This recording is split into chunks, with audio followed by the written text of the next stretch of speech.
Atëherë, ju e dini që seansa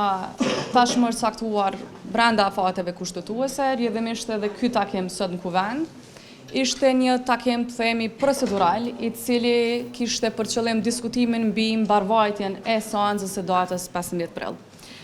Natyrisht, këtu u diskutuan çështjet betimit të deputetëve, dhe ajo që pritet ndodh në këtë seancë është potencialisht edhe propozimi për kryesuesin e kuvendit nga radhët e shumicës dhe nga radhët e partive të tjera që nuk përbëjnë shumicën parlamentare. Qëndrimet e Lidhjes Demokratike të Kosovës në kuptim të respektimit të afateve kushtetuese natyrisht kanë të bëjnë me domosdoshmërinë që në Kosovë t'i kemi sa më parë institucionet të formuara të qeverisë Republikës Kosovës dhe institucionet në përgjithësi ta kryejnë punën e vet, me që vlerësojmë që është vitale për qytetarët e Republikës së Kosovës që politika zhvillimore të ecin përpara dhe mendojmë që çfarëdo vonese potenciali në krijimin e institucioneve të vendit do t'i bënte përfundimisht dëm pikërisht qytetarëve të Republikës së Kosovës. Ta kemi parasysh edhe një herë që si përfaqësues të partive politike në këtë takim, ne biseduam në mënyrë strikte vetëm në raport me mbarvajtjen e seancës së datës 15 prill. Pra e gjithë diskutimi brenda këtij takimi kishte të bënte kryekëput vetëm aspektin standard procedural të mbarvajtjes së takimit të datës 15 prill dhe natyrisht nuk kishim ndonjë qëndrim ndryshe nga qëndrimet që ishin edhe nga partitë tjera në raport me këtë çështje. Ne kam qartë që është pamundur të mbesim në atë që e kemi biseduar në takimin e sotëm. Mirë po vlen të theksohet që qëndrimet e Lidhjes Demokratike të Kosovës të dhëna para zgjedhjeve kanë qenë edhe ofertë publike e Lidhjes Demokratike të Kosovës për cilin do qytetar të Republikës së Kosovës i cili zgjedh të votojë për Lidhjen Demokratike të Kosovës. Dhe vlerësoj që në qoftë se një parti politike në Kosovë e ka shfaqur sheshit një hendek shumë të madh me lëvizjen vetëvendosje,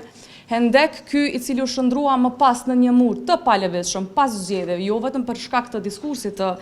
kryeministrit të vendit, por në përgjithësi për shkak të mënyrës se si ai ka qeverisur me Republikën e Kosovës në këto 4 vite. Prandaj vlerësoj që megjithse kemi përsëritur për mendimin tim mjaftueshëm gjatë qëndrimin e Lidhjes Demokratike të Kosovës, e kuptoj dhe mirë kuptoj pyetjen tuaj me që natyrshëm këto ditë po vrejmë shumë lëvizje të qëndrimeve nga aktorë të ndryshëm të leadershipit të qeverisë së Republikës Kosovës, nga fjalët e thëna para zgjedhjeve dhe pas zgjedhjeve, por kjo nuk qëndron edhe për Lidhjen Demokratike të Kosovës. Ritheksoj që kur ne kemi potencuar që nuk hymë në koalicion me lëvizjen vetëvendosje, nuk kemi vendosur kushtëzime në raport me këtë qëndrim, sepse vetë ky qëndrim vetvete është parim i yni dhe është qëndrim që ne kemi shfaqur publikisht tek qytetari i Republikës së Kosovës. Dhe duhet ta kuptojmë që ky qëndrim nuk ka qenë qëndrim i kushtëzuar, ka qenë qëndrim kristal i qartë i Lidhjes Demokratike të Kosovës. Në raport me pyetjen lidhur me një takim të sotëm të LDK-s,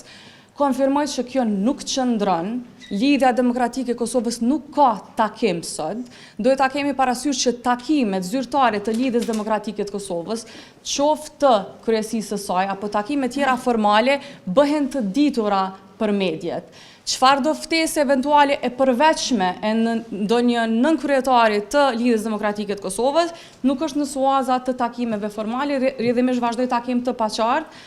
pse po flitet për një takim formal zyrtar të LDK-s sot në orën 4. Edhe një herë po e përsëris.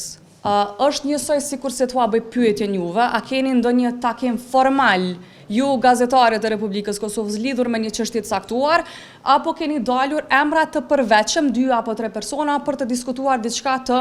që ju vlerësoni të nevojshme për një qëllim të jetëmitësor dhe jo detyrimisht gazetaresk. Ajo që unë po e them është që mund t'jenë ftuar emra të përveçëm nga cilët ju mund të keni marrur deklarime, por kjo nuk nënkupton që ne kemi takim sot. Dhe unë ju garantoj që kur LDK janë bën takime zyrtare, për këtë gjithmonë njoftohen mediat, sepse më pas gjithmonë kemi dhe deklarime për media. Dhe një pyetje të fundit, sikur se keni parë, letra i është drejtuar kryetarit të Lidhjes Demokratike të Kosovës Lumir Abdixhikut dhe rrjedhimisht mbetet tek zotëri Abdixhiku të kthej përgjigje zyrtare apo të mos kthej përgjigje zyrtare në raport me atë se